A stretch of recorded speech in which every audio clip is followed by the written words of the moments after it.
Hello বন্ধুরা, কেমন আছেন? আশা করছি আপনারা সবাই অনেক অনেক ভালো আছেন। তাহলে আজকের এই ভিডিওতে আমরা আপনাদেরকে দেখাতে চলেছি কোটা আন্দোলনের সময় যারা মৃত্যুবরণ করেছেন। সুতরাং চলুন আজকের এই ভিডিওটি শুরু করা যাক। আমাদের লিস্টে প্রথমে রয়েছে আবু সায়েদ। আবু সায়েদ হলো বেগম রোকেয়া বিশ্ববিদ্যালয়ের শিক্ষার্থী, যিনি কিনা নিহতদের মধ্যে একজন। 16 জুলাই আন্দোলনের সময় এক পুলিশ কর্মকর্তা তাকে গুলি করলে তিনি নিহত হন।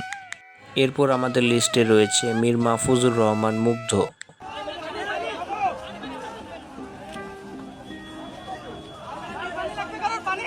তিনি মৃত্যুর 15 মিনিট আগেও বলেছিলেন পানি লাগবে পানি। শিক্ষার্থীদের পানি বিস্কুট খাইয়ে তাদের সাহায্য করতেন।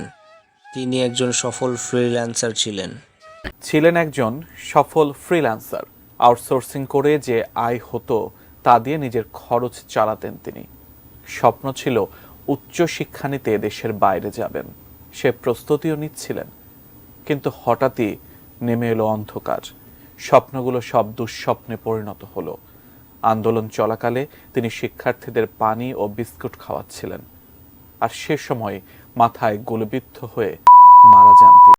এরপর রয়েছে ছোট্ট শিশু রিয়া, যে কিনা বাড়ির ছাদে খেলতে গিয়ে দুষ্কৃতিকারীদের গুলিতে নিহত হয়। নারায়ণগঞ্জের ছোট্ট শিশু রিয়া গোপের বয়স হয়েছিল সবে 6। খেলছিল বাড়ির ছাদে। গোলাগুলি শুরু হলে তাকে কোলে নেন বাবা। হঠাৎ একটি বুলেট দূত হয়ে এসে লাগে রিয়ার মাথায়।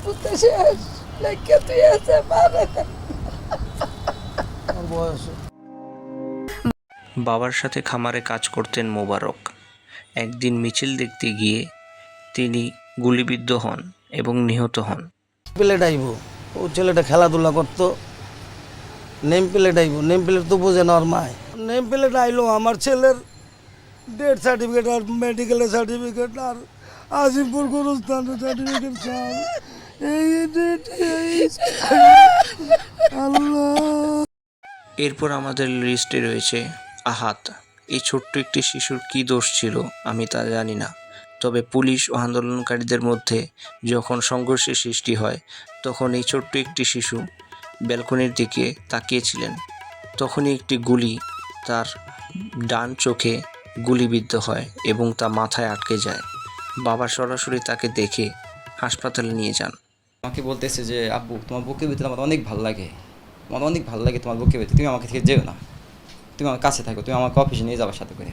এভাবে আমার কাছে খুব আবেগ ঘনপ্রবণ এভাবে বলতেছে। আসলে তো জানি না যে এটাই হয়তো শেষ বলা, বুকে বাবার বুকে শেষ স্মৃতিটুকু এভাবে ছিল।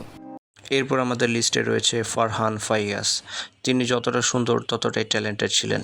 পুলিশের গুলিতে তিনিও নিহত হন। আমি নীরবে নিবৃত্তে একা একা আল্লাহর দরবারে কাঁদি। একমাত্র ছেলের যখন এই খবর শুনি তখন কেমন হতে পারে বাবা মার মনের অবস্থা। সামলাতে পারি না, আমার মন সারাক্ষণ কাঁদে। আমি এখন কাঁদতেও পারি। এরপর আমাদের লিস্টে রয়েছে 16 বছরের নাইমা। যখন পুলিশ ও ছাত্রদের মধ্যে সংঘর্ষ সৃষ্টি হয় তখন সে দেখছিল বাইরে কি হচ্ছে। মায়ের বুক, কারো মায়ের বুক জানে খালি না হয়। বারিন্দার ভিতরে উকি দিছিল স্যার, চালার ভিতরে আসিল সাইতে বারিন্দা উকি দিছারি গুলিটা করছে আমার নাতিনের মাথা লোক লোক বইরে গেছে। আমার নাতিনের মা কই মা এই বলছে, আর কিছু বলতে পারে। এরপর আমাদের লিস্টে রয়েছে 16 বছর বয়সী ইফাত। যাত্রাবাড়ি এলাকায় রাস্তায় পড়ে থাকা আহত একজনকে হাসপাতালে নিয়ে যাচ্ছিল 16 বছরের ইফাত। হুট করে গুলি লাগে বুকের বাঁ পাশে। চলে যায় ইফাতের প্রাণটাও। বন্ধুরা, আজকের এই ভিডিওটি এ পর্যন্তই। তাহলে আজকের এই ভিডিওটি যদি আপনাদের ভালো লেগে থাকে তাহলে আমাদের এই চ্যানেলে সাবস্ক্রাইব করে পাশে থাকার অনুরোধ জানাচ্ছি। ধন্যবাদ।